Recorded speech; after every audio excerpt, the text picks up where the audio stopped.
bonsoir à toutes et à tous. Donc ce soir, nous sommes heureux d'accueillir Marie-Luce Ribaud des éditions Sud-Ouest et Catherine Lafont, donc, qui est directrice des archives et de la documentation à Sud-Ouest. Merci, à tout à l'heure. Bon, merci beaucoup Nadège de nous avoir invités. On est ravis aussi de pouvoir raconter notre métier, comment on le fait. Vous m'avez demandé un petit peu d'expliquer en préambule quel était le travail et comment fonctionnaient les éditions Sud-Ouest. Et puis, on va vite embrayer sur ce livre, alors qui est des éditions Sud-Ouest, mais qui raconte notre journal, et à travers notre journal, qui raconte l'histoire de notre région.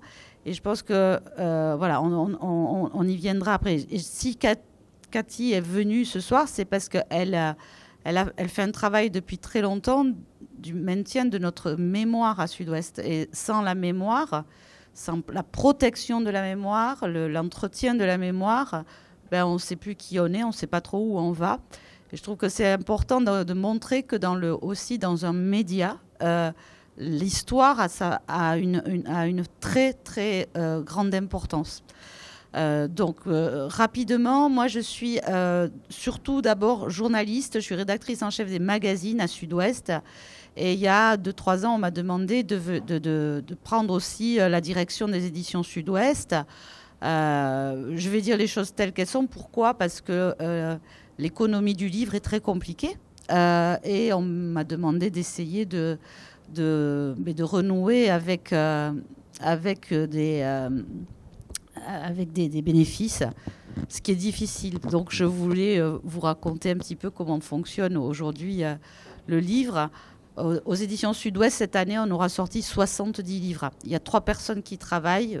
Il y a aussi une personne qui est avec nous, mais qui ne peut pas grand-chose. Donc, en fait, de facto, il y a 3 personnes qui travaillent. 3 personnes, une graphiste et 2 éditrices qui ont fait 70 livres dans l'année. 70 livres, c'est de la folie. D'ailleurs, elles m'ont dit, tu nous épuises, on ne peut pas continuer comme ça, tout ce qui est vrai. Mais on est tout le temps en train, aujourd'hui, dans le milieu de l'édition, de courir après l'argent. Pourquoi ? Parce que les coûts sont de plus en plus élevés. Il faut savoir qu'après le Covid, le papier il a augmenté de 50%. Donc on s'est pris dans le nez une augmentation du prix du papier. Les gens lisent peut-être aussi un peu moins. Souvent, on ne sait pas toujours faire ce que les gens attendent. En tout cas, on a énormément travaillé.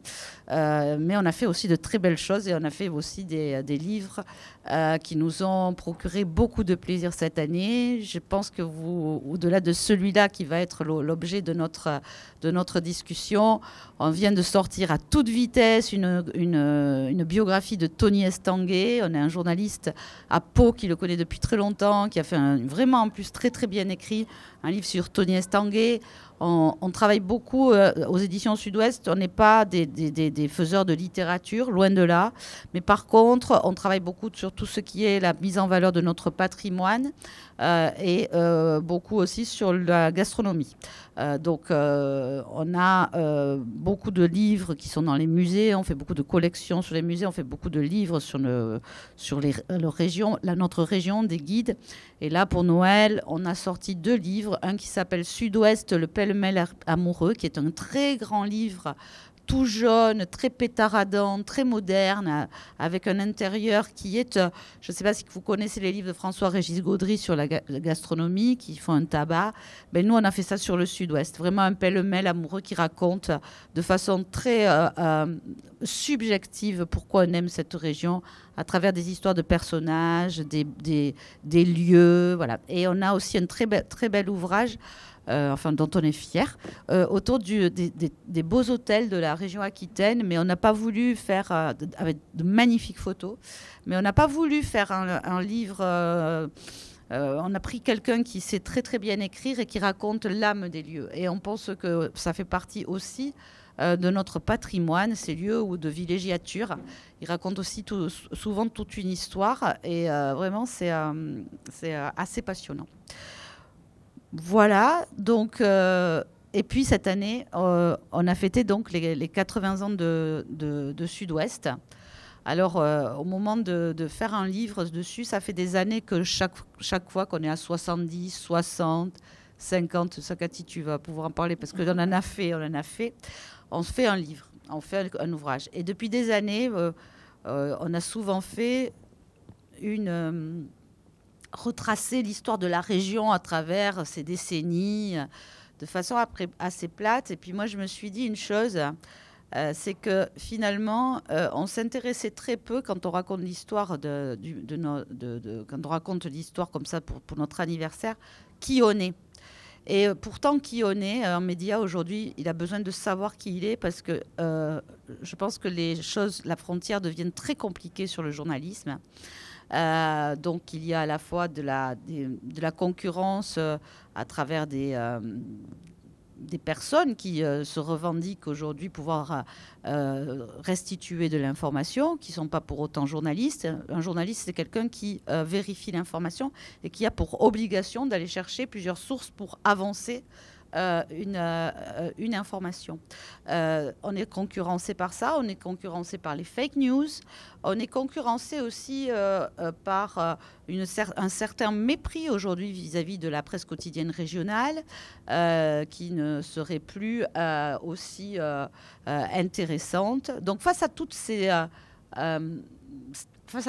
assauts, la question c'est de dire mais regardez qui on est Sud-Ouest. Voilà. Si on regarde, on a un formidable trésor avec des journalistes brillants aujourd'hui, brillants hier, et on va vous raconter à travers les articles qui ont marqué le journal que ce média, que ce journal, et qu'aujourd'hui son site internet fournit de l'information avec énormément d'exigences et beaucoup de talent. Voilà.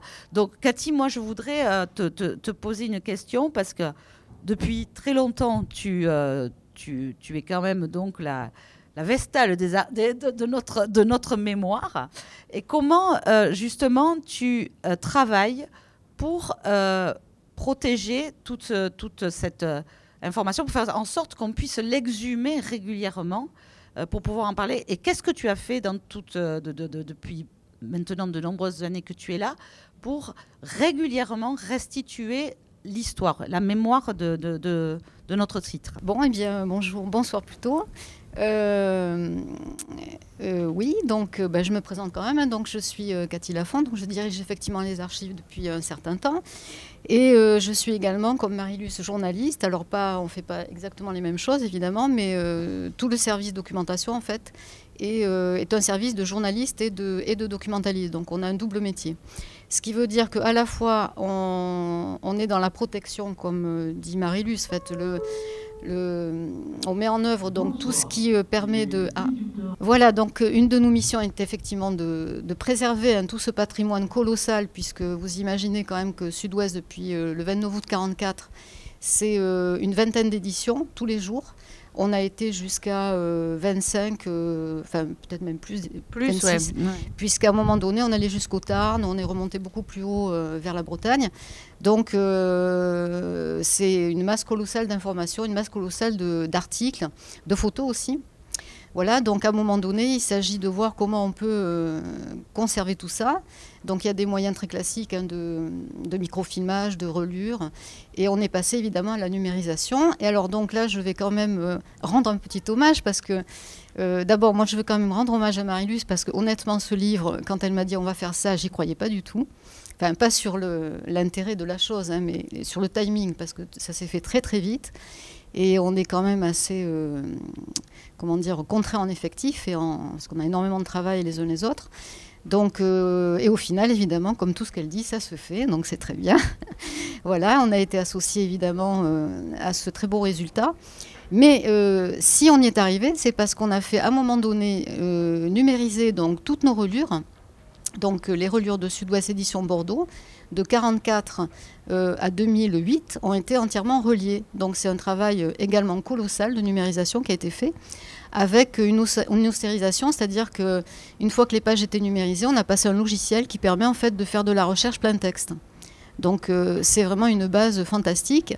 Et ça s'est fait grâce à la bibliothèque de Bordeaux. Voilà, puisqu'à l'époque, il y a un prestataire qui venait de s'installer. C'était le tout début donc, de la numérisation. Donc on cherchait, nous, une façon en fait de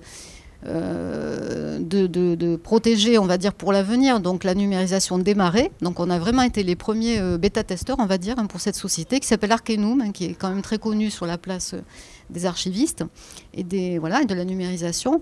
Et donc on a monté un partenariat avec une autre société qui, pour nous, réalise des facsimilés de journaux. Et ce qu'on s'est dit, c'est que finalement, protéger, c'est très bien, garder, sachant que le numérique a quand même aussi ses limites, parce qu'au final, on ne sait pas trop non plus ce que donneront dans quelques dizaines d'années les numérisations. En fait, on gage sur le fait que ça sera pérenne, mais peut-être qu'il faudra à un moment donné refaire des choses pour faire des maintenances. Mais donc ça s'est fait avec la bibliothèque de Bordeaux. Et l'intérêt de tout ça, c'est pas tant de... Alors moi je trouve que c'est pas tant de conserver que de valoriser et de partager. C'est-à-dire que notre objectif à nous, à la documentation de Sud-Ouest, aux archives de Sud-Ouest, un objectif qui a été fixé d'ailleurs par Jean-François Lemoine, donc il y a de ça très longtemps, qui a toujours souhaité... Jean-François Lemoine, qui est le fondateur, le fils de Jacques Lemoine, fondateur de Sud-Ouest. Qui a fondé Sud-Ouest en 1944, et donc son fils a pris le relais dans les années 68. Voilà. Et donc, si vous voulez, il y a une tradition à Sud-Ouest qui nous différencie d'ailleurs de la PQR, enfin de nos confrères de la presse quotidienne régionale, voire nationale, qui est que pour lui, donc outre le journalisme, outre produire un journal, de l'information, relier aussi tous les habitants de la région autour d'une communauté d'intérêt culturel. Voilà. Eh bien, il y avait aussi cette envie, en fait, pour lui, c'était à hauteur égale de partager ce patrimoine. Voilà. C'est-à-dire qu'il voulait que les archives soient ouvertes, il voulait qu'on reçoive des gens, du public, différemment évidemment des archives municipales ou de la bibliothèque, mais qui est ce lien avec le lecteur, on va dire presque un service après-vente, si on peut dire, et aussi donc de travailler à des nouvelles façons, des nouveaux modes, donc pour partager et permettre aussi de s'approprier une histoire. Voilà.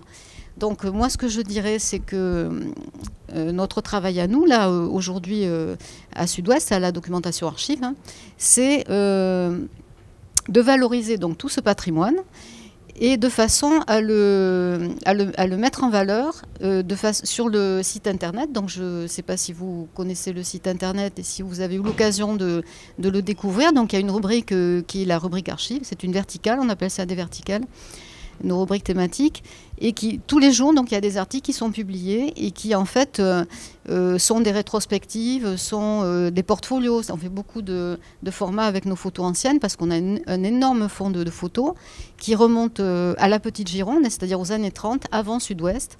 Alors pour l'anecdote, on a par exemple des photos du dernier condamné à mort guillotiné avec la guillotine et la tête par terre, quoi. Voilà. Donc alors ça par exemple, on a récemment, donc j'ai ressorti cette histoire de dernier condamné à mort en place publique à Bordeaux. Et bien sûr, aujourd'hui, on s'interdit on ne va pas publier la tête, voilà. Mais quand même, on a la guillotine qui arrive en train à Bordeaux, et puis ensuite qui est montée dans une calèche, une carriole, qui arrive devant le fort du Ha, puisqu'à l'époque, c'était là qu'on exécutait les condamnés. C'était la prison du Ha. Voilà, donc nous, on est dépositaires de toute cette formidable mémoire qui est historique. Et on a à cœur aussi comme mission qui est également économique, parce que finalement tous ces articles qui sont publiés sur Internet, qui font aussi l'objet de newsletters, qui font parfois l'objet de publications dans le print, voire dans les livres, dans nos éditions Sud-Ouest, sont également monétisés. Donc on a tous ces aspects-là. On fait aussi de la diversification commerciale, et on fait à peu près 400 000 € quand même de bénéfices nets tous les ans. Donc ce qui n'est pas monstrueux, mais c'est quand même pas mal. C'est même très bien. N'est-ce pas, Marie-Luce? Voilà. Et donc moi, ce que j'aime toujours dire, c'est la citation d'Aimé Césaire, c'est un peuple sans histoire est un peuple sans avenir. Et ça, j'y crois énormément.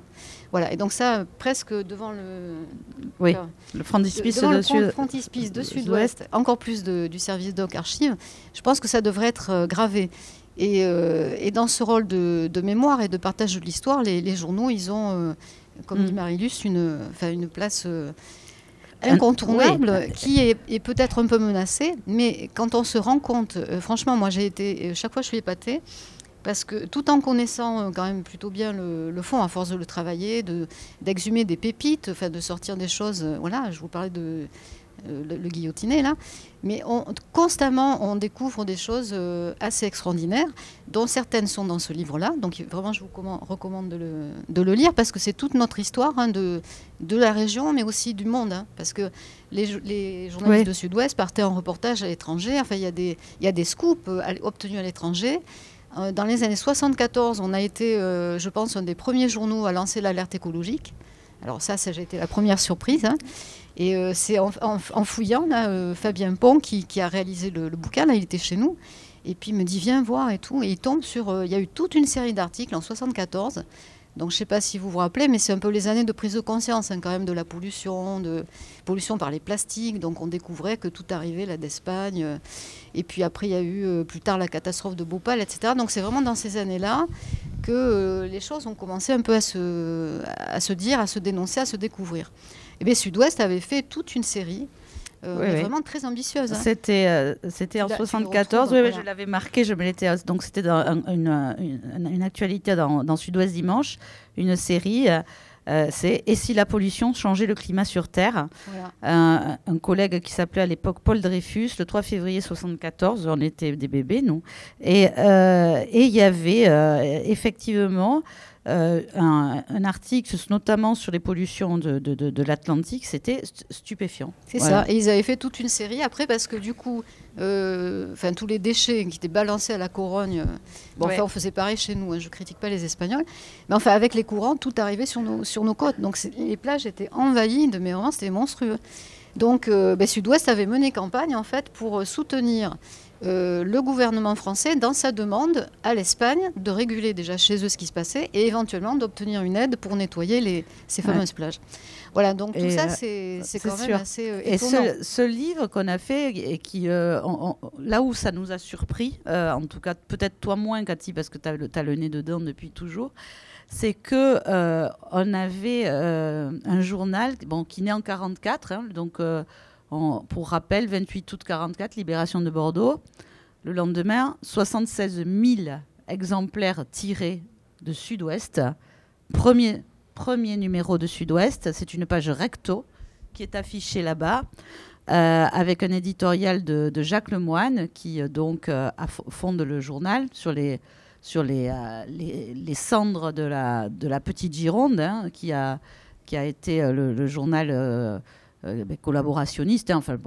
L'histoire de la presse dans toutes les villes de France est la même. C'est-à-dire un journal qui est dans la grande ville, la plupart tous collabos.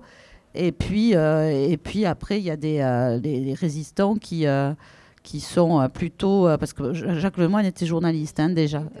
Et il était donc dans un réseau de résistants, et il avait déjà une âme journaliste, et donc on lui demande, je sais plus qui, c'est le Conseil national, de la Libération lui a demandé. Je l'ai lu encore il y a pas longtemps. Un haut résistant au niveau national lui dit tu y vas et tu prends le journal. Donc le 29 août, on a son éditorial, le premier. J'ai retenu une phrase parce que c'est un éditorial très fleuri. Le style de l'époque, voilà, ça manque pas d'emphase. C'est quand même assez émouvant.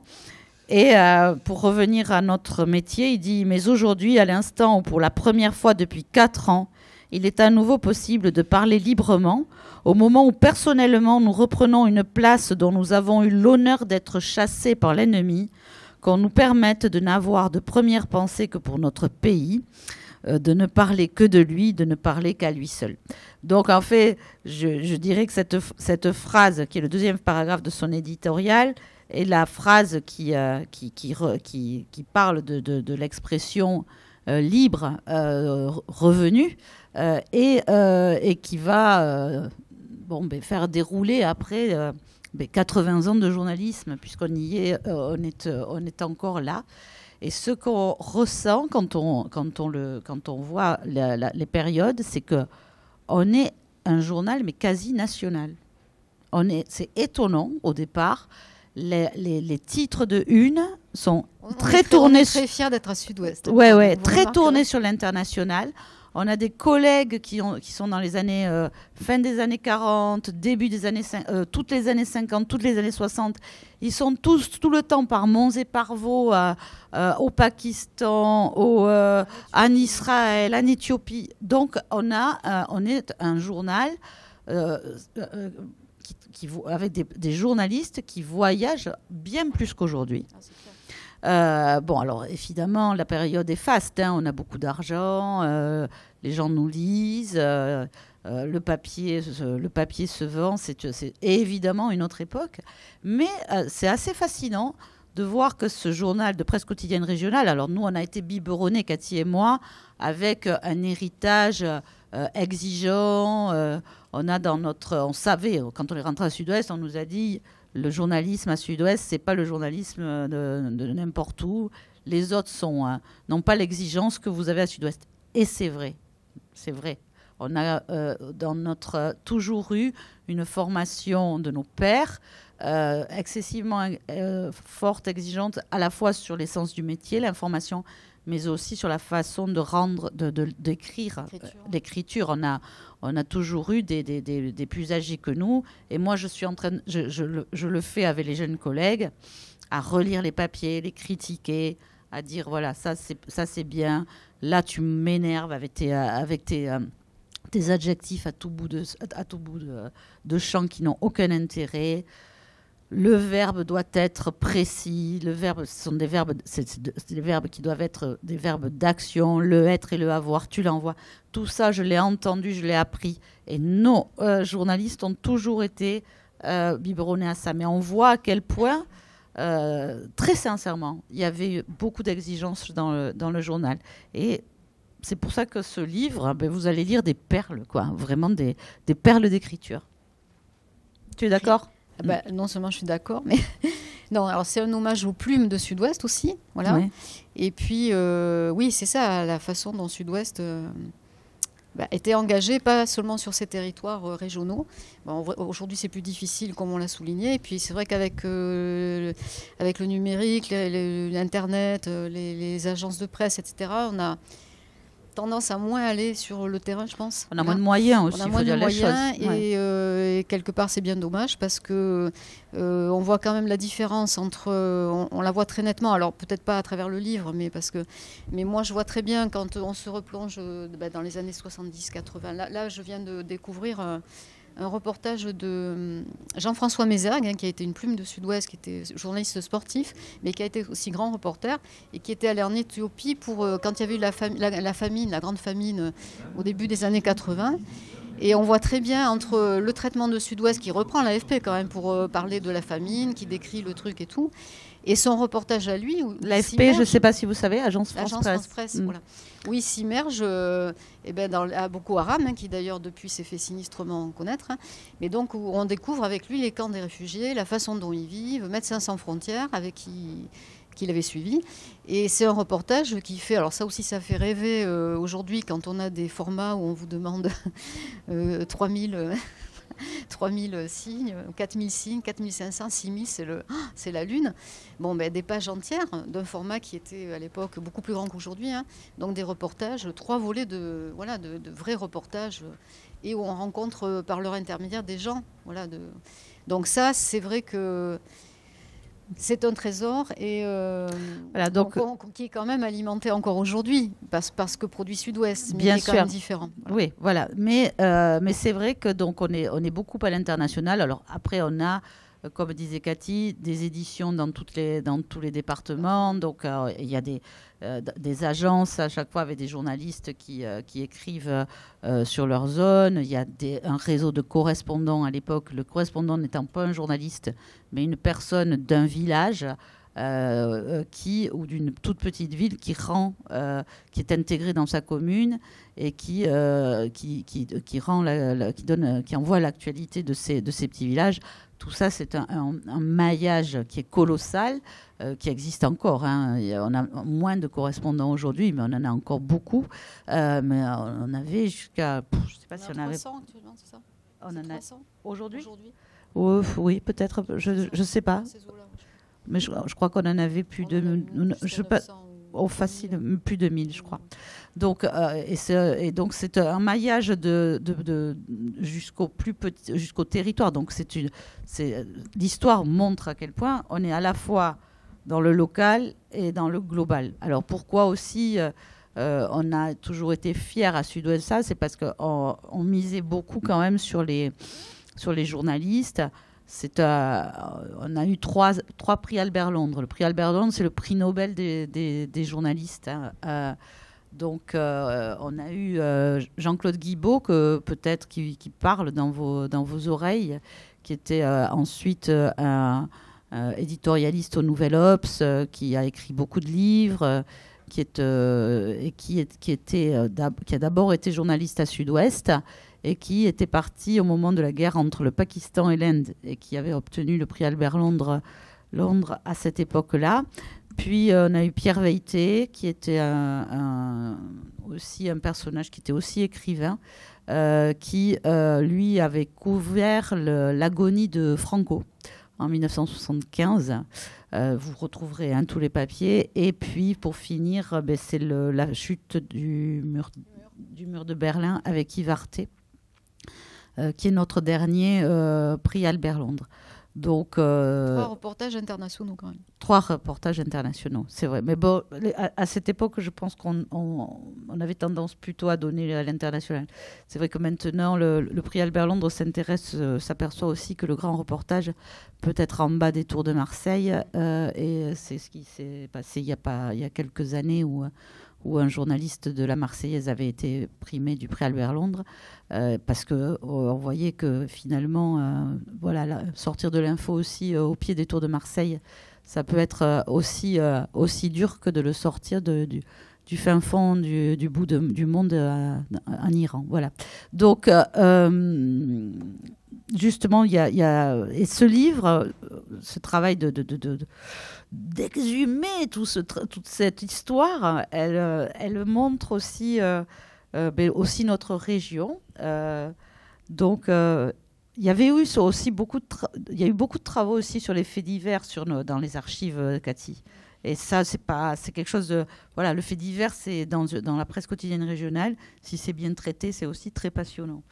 Le fait divers, c'est un peu notre ADN. Effectivement, à Sud-Ouest, forcément, le sport, il y a des thématiques comme ça qu'on suit beaucoup. Et moi, je ne suis pas spécialement très fait divers, mais c'est vrai que je reconnais que d'abord, on a aussi je pense qu'il y a une culture d'écriture aussi à Sud-Ouest du traitement du fait divers, de la façon aussi de l'obtenir, d'obtenir les infos, de travailler, de faire des enquêtes. Donc on a eu beaucoup de spécialistes. Je pense que ce qu'il y a, c'est que il y a eu je pense à tous ces moments qui sont des moments de crise forte dans la région. Je repense à la tempête de 99. On est plus dans les catastrophes. Quand je dis fait divers, voilà. Moi, j'étais plus sur le grand report, les grandes enquêtes. Tu sais qu'on faisait sur Dominique Baudis, par exemple, on avait envoyé. Du reportage. Donc c'est vrai qu'il y a toute cette tradition, et ce qui est intéressant dans le fait divers, plus que finalement c'est vrai que les faits en eux-mêmes sont parfois effrayants, glauques, donc certains se régalent de ça, mais ça dit quand même tellement de choses de la société à un moment donné. On le voit bien aujourd'hui, malheureusement, avec les histoires de pédophilie, les histoires de #MeToo, les femmes, donc la violence sexuelle, toute cette façon le fait divers, en fait, il raconte peut-être encore plus profondément que d'autres rubriques une époque, notre époque, celle d'avant, celle qu'on vit. Et donc, c'est vrai que c'est super intéressant de se plonger dedans. Tout à fait. Donc, il y a plusieurs faits divers qui ont été... alors il y a Marie Bénard, notamment le procès de Marie Bénard à Bordeaux. ça apparaît, c'est vraiment voilà, couvert. L'empoisonneuse du siècle. L'empoisonneuse du siècle. Et puis oui, je voulais revenir sur les catastrophes parce que on est toujours revenu aussi sur, par exemple, les grands incendies de 49 dans la région qui avaient donc laminé le massif forestier, comme ce fut le cas il y a 3 ans. 2022, ouais, il y a 2 ans. Ouais. Et donc tout ça, on le suit. Et pour avoir vécu aussi donc cette tempête de 99, je me souviens, puis il y en a eu d'autres après 2007. C'était aussi ce sentiment qui transparaissait à travers le journal dans ces heures-là, à quel point aussi un journal local, régional, local, peut devenir un service public. Et ça, c'est quelque chose qui n'est peut-être pas dans la tête des personnes, mais cette époque-là, ces jours-là, quand on est dans une situation où tout un environnement est bouleversé, le journaliste, il arrive aussi pour renouer les liens qui manquent dans des moments de crise comme ça. Et c'est assez... il y a un sentiment là d'avoir une fonction. Voilà, moi je me souviens d'avoir travaillé à ce moment-là. Ça me faisait du bien de faire du bien. Et je voyais que je faisais du bien parce que je donnais de l'information dont les gens avaient terriblement besoin.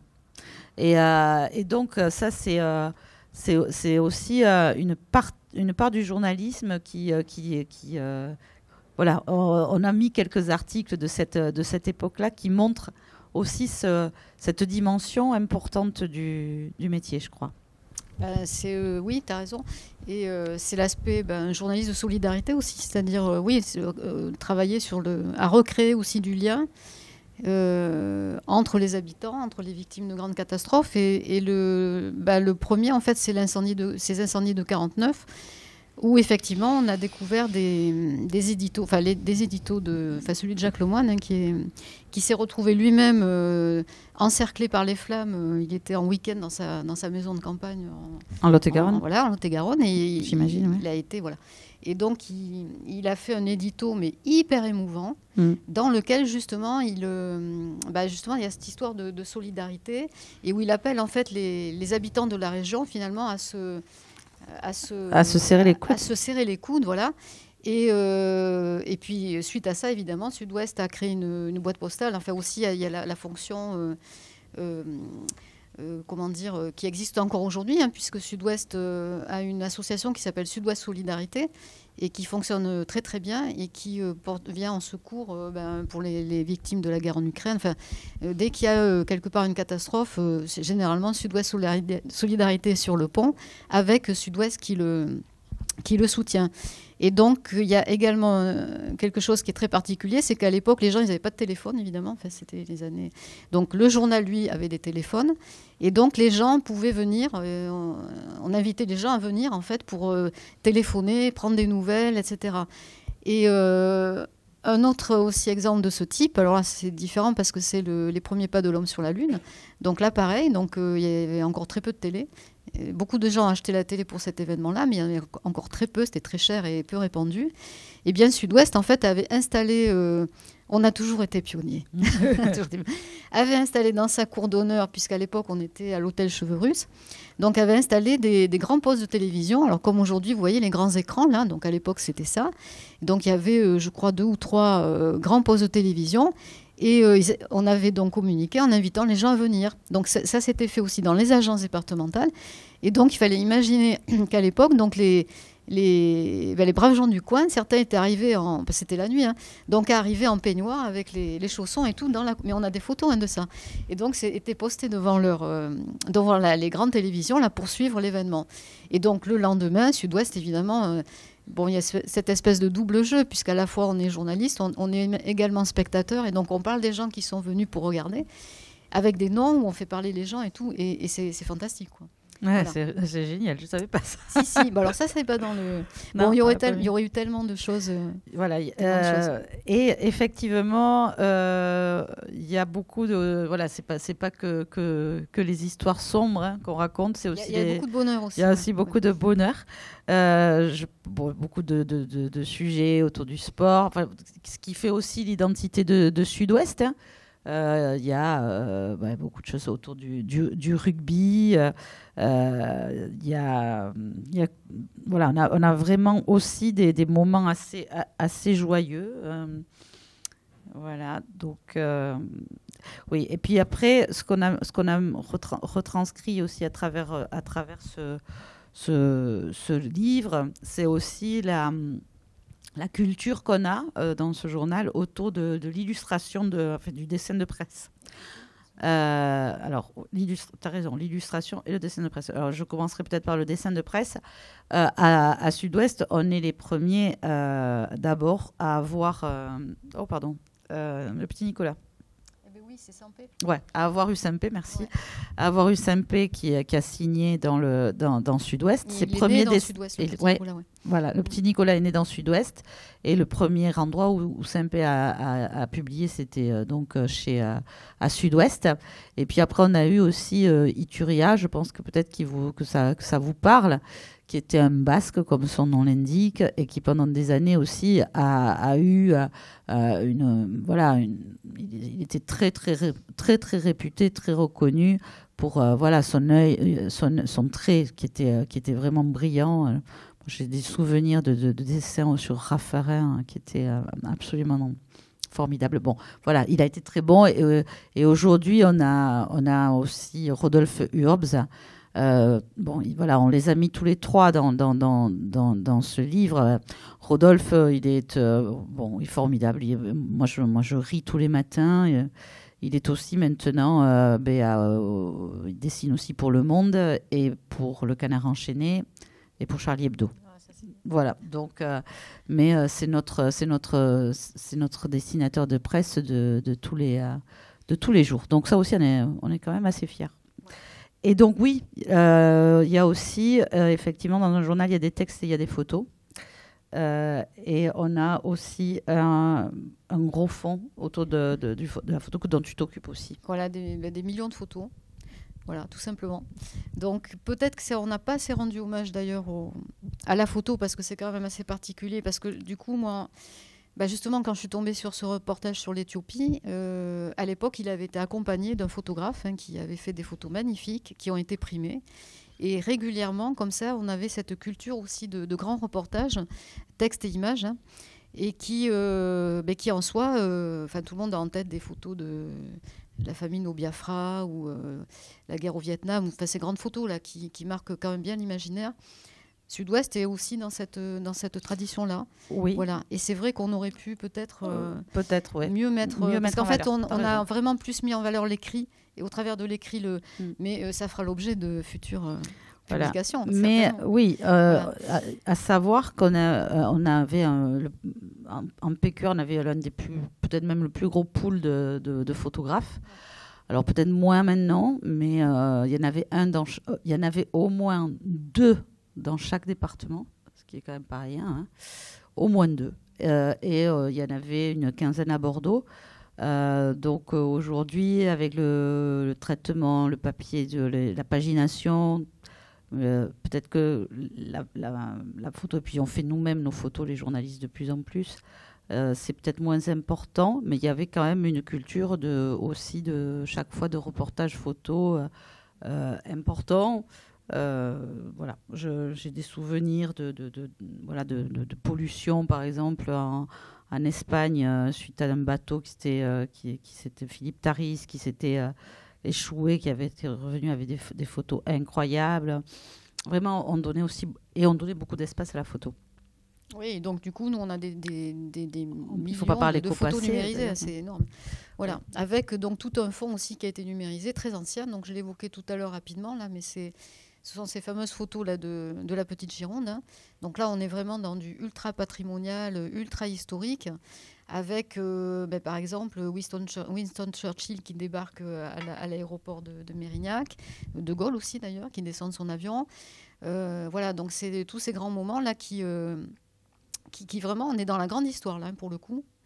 Et puis, tout ça, ça a été effectivement numérisé. On a des photos des inondations des années 52. Enfin, là, on va célébrer les 80 ans des inondations en Dordogne où Périgueux était sous les eaux. Ça a été l'inondation du siècle. Ils n'ont jamais retrouvé, enfin, heureusement pour eux d'ailleurs.